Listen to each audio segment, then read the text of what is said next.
Les natifs américains de l'île de la Tortue, ça c'est le nom que l'on donnait à l'Amérique avant que Christophe Colomb est venu. Vous savez, il pensait qu'il était en Inde. Du coup, tout d'un coup, tous les natifs américains sont devenus des Indiens. Donc à chaque fois que je parle avec une personne venant d'Inde, je dois m'excuser. Et je lui dis, vous êtes les réels Indiens. Et ça a été comme ça. Par exemple, nous avons Amerigo Vespucci, un des exploreurs qui est venu sur son voilier, et il a nommé tout le continent après lui, de son propre nom. Il a appelé ça l'Amérique, Amerigo. C'est incroyable. Et donc tout le sujet là, par rapport aux natifs américains de cette île que nous appelons l'île de la Tortue, et qui est l'Amérique centrale et l'Amérique du Sud maintenant, euh, ces gens-là, les natifs, n'ont jamais eu leur histoire qui leur a été racontée, parce qu'ils en ont peur. C'est tellement méchant ce qui leur est arrivé, c'est tellement mauvais. Et il y avait des millions de personnes ici avant l'arrivée de Colomb, Christophe Colomb. Et d'après un recensement fait en 1900,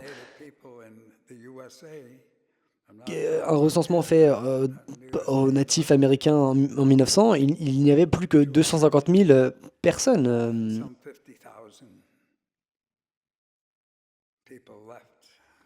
Alors qu'à l'origine, il y en avait des dizaines de millions.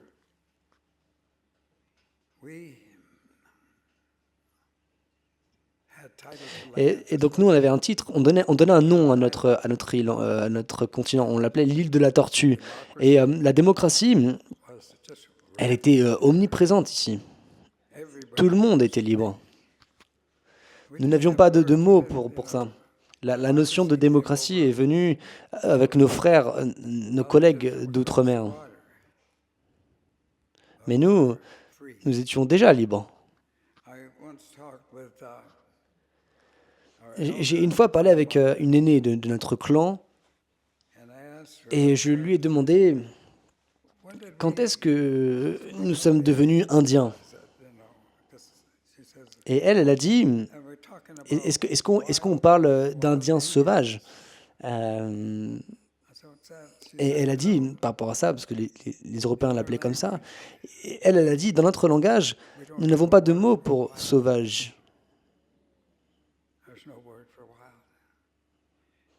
En d'autres termes, ici, sur l'île de la Tortue, avant l'arrivée de Christophe Colomb, nous avions une communauté. Nous avions une communauté qui s'étendait à toutes les formes de vie.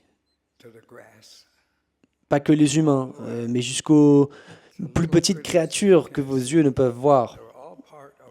Une communauté qui englobait même l'herbe sur laquelle nous marchions. Tout ça faisait partie de notre communauté. Il n'y avait rien de sauvage ici, du tout. Nous avions juste une géante communauté de vie. Et donc, ils nous ont appelés,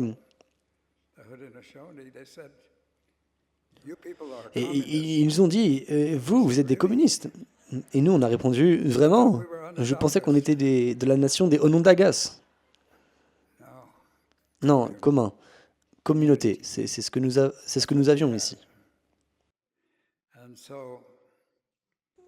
Et donc, quand ils s'embarquaient pour devenir un pays, à cette époque, ils devaient parler à nos dirigeants pour cela, les États-Unis. Je parle de 1775.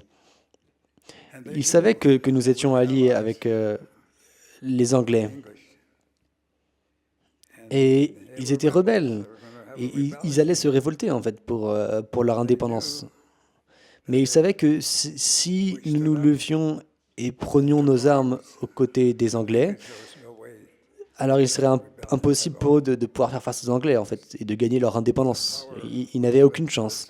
Le poids était de notre côté à cette époque, en 1775. En ce sens, ils sont venus nous voir, et donc ils sont venus nous voir à ce sujet. Et une délégation nous a demandé de se rencontrer lors d'une réunion dans ce qui est maintenant la ville d'Albany dans l'État de New York. et, sur ce problème. Et ils nous ont expliqué, cette délégation, pourquoi ils avaient ce combat avec leur père. Nous, on disait que c'était une bataille entre père et fils. Et eux, ils nous expliquaient les maltraitances qu'ils vivaient par eux, etc. Et donc, c'est une longue histoire que, que je sais très peu d'entre vous être au courant. Parce que vous, les Américains, le pays, n'écrivez pas par rapport à cette histoire. Vous savez, ils disent l'histoire est écrite par les gagnants. Et bien sûr, nos gens utilisent l'histoire orale. Et c'est un bon procédé. Parce qu'au début de notre confédération, nous avions des discussions par rapport à qui dit quoi à qui. Donc ils pensent maintenant que nous sommes vieux de 1500 ou 1600 ans, que notre peuple est ici. Et ils font une étude en ce moment à l'université de Cornell. Et ils remontent très loin. Ils basent leur étude sur un événement naturel.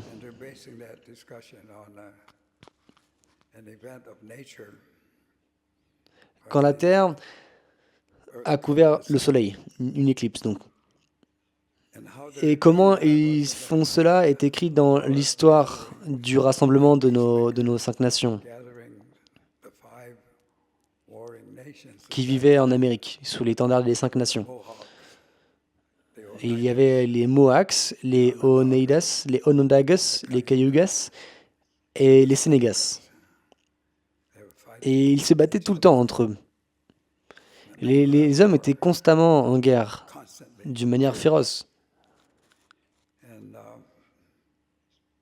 Et c'est à ce moment-là que ce que nous appelons le faiseur de paix est venu et a réuni les 5 nations. Je ne vais pas parler trop m'étendre sur le sujet parce que nous n'avons pas tout simplement pas le temps. Mais c'est assez intéressant en termes de ce qui a été établi à cette époque, quand le pacificateur a finalement réussi à réunir les 5 nations ensemble. Et les Sénécas étaient vraiment réticents. Ils disaient non, nous ne voulons pas vous joindre. Et le pacificateur, lui, a dit mes mots sont vraiment puissants et pleins de vérité. Demain, je vais couvrir le soleil. Et le jour suivant, il y avait une éclipse. Et les Sénécas étaient vraiment impressionnés. Et ils ont dit, vous devez être qui vous prétendez être. Et ils ont rejoint la Confédération. Et donc, ils étudient à Cornell et à l'Ithaca College. Ils étudient cette éclipse décrite dans notre histoire. Et je crois que c'était il y a quelques 15 600 ans. Là où je vais en venir, c'est que ça fait longtemps que nous sommes ici. Nous sommes vieux.